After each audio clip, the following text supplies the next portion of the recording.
فرشتے اللہ کی نورانی مخلوق ہیں، ان کو کائنات کے آغاز اور انسانوں کی تخلیق سے بھی پہلے پیدا کیا گیا ہے۔ اللہ کے 4 مشہور اور عظیم فرشتے ہیں۔ رتبے کے لحاظ سے سب سے پہلے حضرت جبرائیل علیہ السلام، پھر حضرت میکائیل علیہ السلام، پھر حضرت اسرافیل علیہ السلام اور پھر حضرت عزرائیل علیہ السلام ہیں۔ ان چاروں فرشتوں کو فرشتوں میں سب سے پہلے پیدا کیا گیا، اور ان 4 مشہور فرشتوں کے ذمے کائنات کے بڑے بڑے کام ہیں، اور یہ عظیم فرشتے ان کاموں کو بخوبی سر انجام دے رہے ہیں۔ حضرت عزرائیل علیہ السلام یا ملک الموت کو اللہ تعالیٰ نے انسانوں کی روح اور جان نکالنے کی ذمہ داری سونپی ہے۔ فرشتوں کو اللہ نے یہ صلاحیت دی ہے کہ وہ انسانی روپ دھار کر انسانوں کے سامنے ظاہر ہو سکتے ہیں۔ بعض روایات میں فرشتوں کا انسانی شکل کے اندر انبیاء کرام سے ملاقات کا ذکر بھی موجود ہے۔ حضرت ابراہیم علیہ السلام نے جب انہیں ان کی اصل شکل میں دیکھا تو ان کا رنگ بالکل سیاہ تھا، اور جسم آسمانوں سے بھی بلند، اور ان کے جسم نے آسمان میں موجود ہر چیز کو گھیرا ہوا تھا۔ سفر معراج میں آپ صلی اللہ علیہ وآلہ وسلم نے ملک الموت کو اس کی اصلی شکل میں دیکھا تو ان کے 4 منہ تھے۔ آگے والا منہ نور کا بنا تھا جس سے مومنین، صالحین اور نیک لوگوں کی روحیں قبض کرتے ہیں۔ پیچھے والا منہ آگ کا بنا ہے جس سے وہ کفار مشرکین کی دردناک طریقے سے روح قبض کرتے ہیں۔ ان کا دایاں منہ غضب سے بنا ہے جس سے گنہگار ایمان والوں کی روح قبض کرتے ہیں، اور ان کا بایاں منہ قہر کا بنا ہے جس سے منافقین کی روح قبض کرتے ہیں۔ انبیاء کرام اور نیک لوگوں کی روح یہ خود قبض کرتے ہیں، جبکہ عام لوگوں کی روحیں ان کے نمائندے قبض کرتے ہیں۔ کائنات میں واحد ایک ہستی ہیں جن کی روح قبض کرنے سے پہلے ملک الموت کو یہ حکم تھا کہ ان کی اجازت کے بغیر ان کی روح قبض نہ کرنا۔ وہ دنیا میں رہنا چاہیں رہنے دینا، اور یہ بتا دینا اللہ ان کے ملاقات کے شوق میں ہے۔ اجازت ملنے پر پیارے آقا صلی اللہ علیہ وآلہ وسلم کی روح کو قبض کیا گیا۔ حضرت موسیٰ علیہ السلام اللہ کے لاڈلے اور جلیل القدر پیغمبر تھے۔ جب ملک الموت روح قبض کرنے کے لیے حاضر ہوئے اور ان کو حکم سنایا تو حضرت موسیٰ علیہ السلام نے زوردار تھپڑ رسید کیا، اتنی زور کا کہ ان کی ایک آنکھ نکل گئی۔ ملک الموت اللہ کے پاس گئے اور کہا، آپ کے بندے نے میرے ساتھ یہ سلوک کیا ہے۔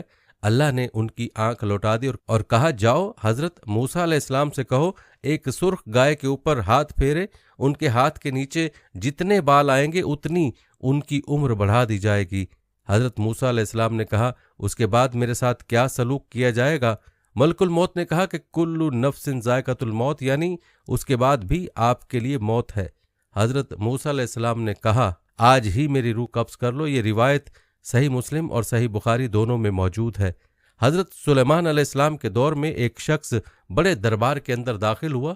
معمول کے مطابق دربار لگا ہوا تھا، مگر یہ شخص حضرت سلیمان علیہ السلام کے ایک وزیر کو بڑے عجیب و غریب انداز سے گھور رہا تھا۔ دربار ختم ہونے کے بعد حضرت سلیمان علیہ السلام نے اپنے وزیر کو بتایا وہ ملک الموت ہے۔ وہ وزیر ڈر گیا کہ یہ میرا آخری وقت ہے۔ وزیر نے حضرت سلیمان علیہ السلام سے کہا، یہاں کتابیں ہیں، آپ مجھے حکم دیں کہ انہیں ہندوستان کی سرزمین پر پہنچا دوں جو یہاں سے کئی دن کی مسافت پر ہے۔ حضرت سلیمان علیہ السلام نے اجازت دی۔ اگلے روز ملک الموت دوبارہ حاضر ہوا۔ حضرت سلیمان نے ان سے پوچھا، کل آپ میرے وزیر کو ایسے کیوں گھور رہے تھے؟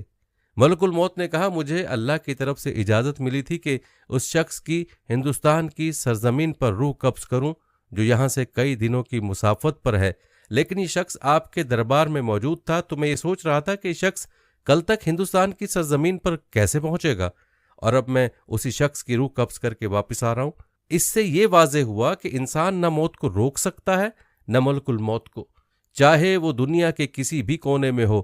قیامت کے روز جب شیطان جہنمیوں کو جہنم تک پہنچا دے گا اور نیک لوگ جنت کی طرف داخل کیے جا رہے ہوں گے، تب وہ سمجھ چکا ہوگا کہ اس کا بھی وقت قریب آ چکا ہے، اور وہ جہاں جہاں چھپنے کی کوشش کرے گا ملک الموت وہاں پہلے سے موجود ہوں گے۔ وہ موت سے کسی طرح بھی بچ نہیں پائے گا۔ اس طرح اس کی روح کو بھی حضرت عزرائیل علیہ السلام قبض کر لیں گے۔ ملک الموت کو ہی یہ ذمہ داری کیوں دی گئی؟ اس کے پیچھے ایک واقعہ موجود ہے۔ جب حضرت آدم علیہ السلام کو تخلیق کرنے کا وقت آیا تو اللہ نے حضرت جبرائیل علیہ السلام کو حکم دیا کہ دنیا کے کسی کونے سے خاک لے آؤ۔ حضرت جبرائیل علیہ السلام مٹی اٹھانے گئے جہاں اس وقت خانہ کعبہ موجود ہے، تو مٹی نے کہا، خدا را مجھے نہ لے جاؤ، اور قسم دی۔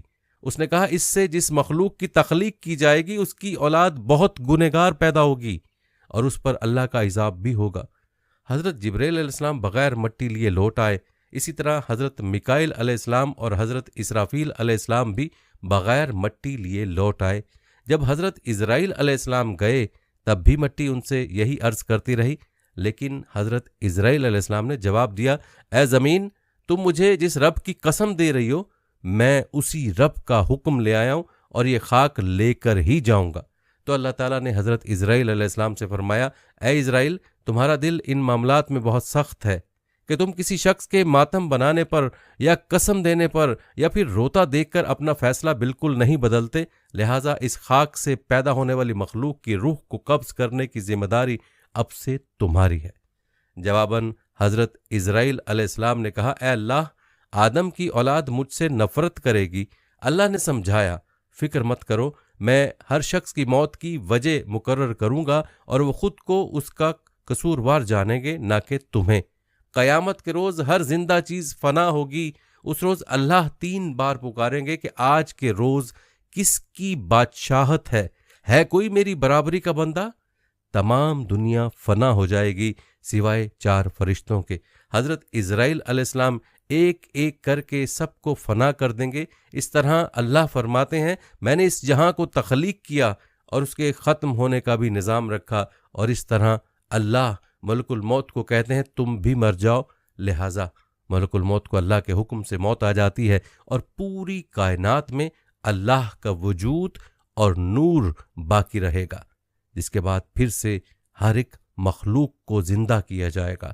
دوستو، دنیا میں لوگوں نے بہت سے فلسفے بنائے اور بہت سی چیزوں کا انکار کرتے ہیں، لیکن موت ایسی چیز ہے جس کا انکار کوئی انسان نہیں کرتا۔ دنیا نے بہت ترقی کی لیکن موت کا علاج نہ ڈھونڈ سکا۔ تمام تجربات کے بعد اسے پتہ چلا، کلو نفس ذائقۃ الموت، ہر ذی نفس کو موت کا ذائقہ چکھنا ہے۔ موت کسی بھی وقت کہیں بھی آ سکتی ہے۔ ہم آج اس کے لیے کتنی تیاری کر چکے ہیں؟ اللہ ہمیں موت کی تیاری اور نیک عمل کرنے کی توفیق عطا فرمائے، آمین۔